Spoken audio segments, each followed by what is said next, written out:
Hello friends, ये है lesson number 26 HTML इन Hindi channel. तो इस लेसन में सीखने वाले हैं हम इनलाइन CSS।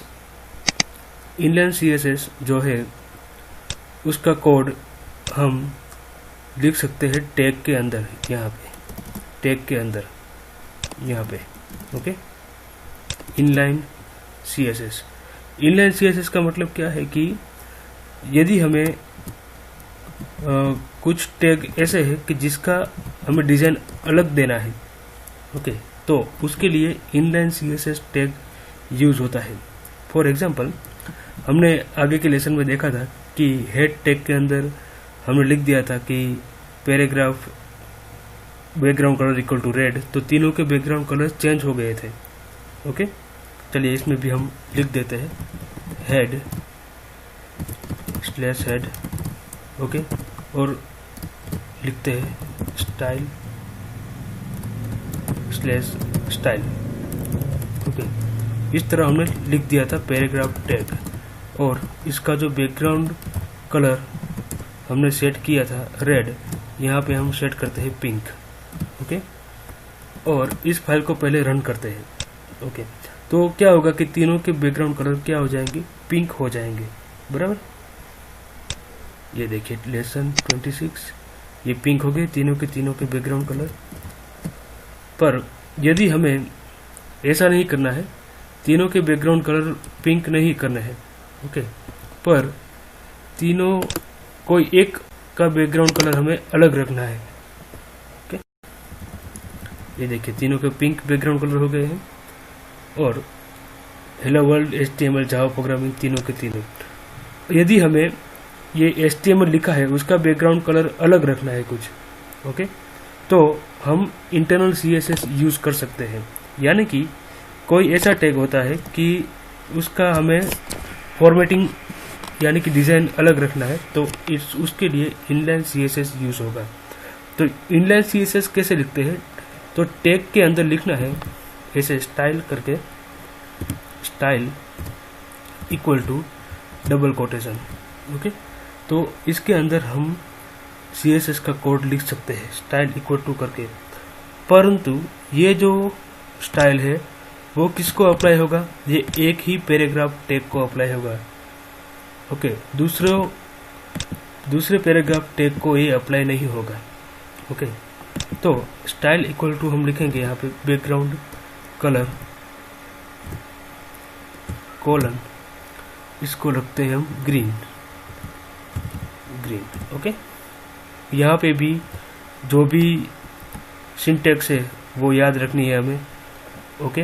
ये क्या है, ये प्रॉपर्टी का नाम है, फिर कॉलन, फिर ये वैल्यू, फिर सेमी कॉलन, ओके।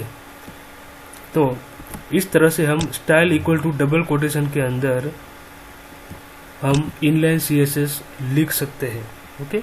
और इनलाइन CSS जो है वो जिस टैग के अंदर लिखा होगा उसी टैग को अप्लाई होगा, बाकी के टैग को अप्लाई नहीं होगा। यानी कि हेलो वर्ल्ड जो लिखा है उसका बैकग्राउंड कलर पिंक आएगा, जावा प्रोग्रामिंग का बैकग्राउंड कलर भी पिंक आएगा, और इसका बैकग्राउंड कलर जो है वो अब ग्रीन हो जाएगा, ओके। ये देखिए, इसको रिफ्रेश करते हैं अब, देखिए, तो इसका बैकग्राउंड कलर क्या हो गया, ग्रीन। तो इस तरह से हम इंटरनल CSS लिख सकते हैं। यदि हमें इस टैग का भी बैकग्राउंड कलर चेंज करना है, तो यहाँ पे भी लिखो आप style equal to double quotation के अंदर बैकग्राउंड डैश कलर कोलन, यहाँ पे हम येलो रखते हैं, ओके, और सेमी कोलन खास नहीं भूलना है, ओके। ये सिंटैक्स याद रखनी है। अब इसको रिफ्रेश करते हैं, तो देखिए आप, तो इसका बैकग्राउंड कलर क्या हो गया, येलो हो गया, ओके।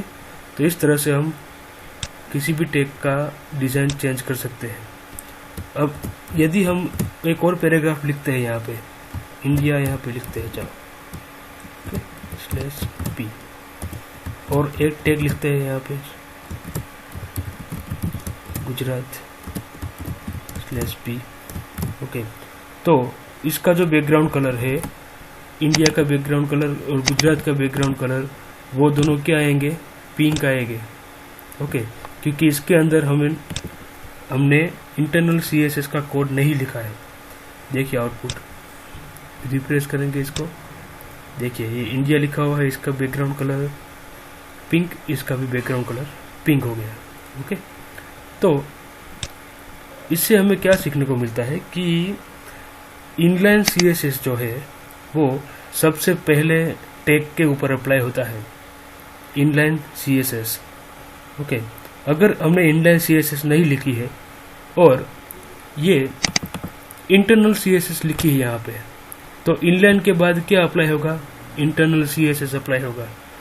ओके, यदि हमने इनलाइन CSS भी नहीं लिखा है और इंटरनल भी नहीं लिखा है, CSS का कोड कहीं दूसरी फाइल में लिखा है, तो वो अप्लाई होगा इसमें, वो हम अगले लेसन में सीखने वाले हैं। ओके, तो हमें इसमें क्या सीखने को मिलता है कि इनलाइन CSS को कोड कैसे लिखा जाता है, और इनलाइन CSS का कोड सबसे पहले अप्लाई होगा, उसके बाद इंटरनल का, और उसके बाद एक्सटर्नल CSS का अप्लाई होगा। ओके, तो इस लेसन में बस इतना ही। Thank you very much.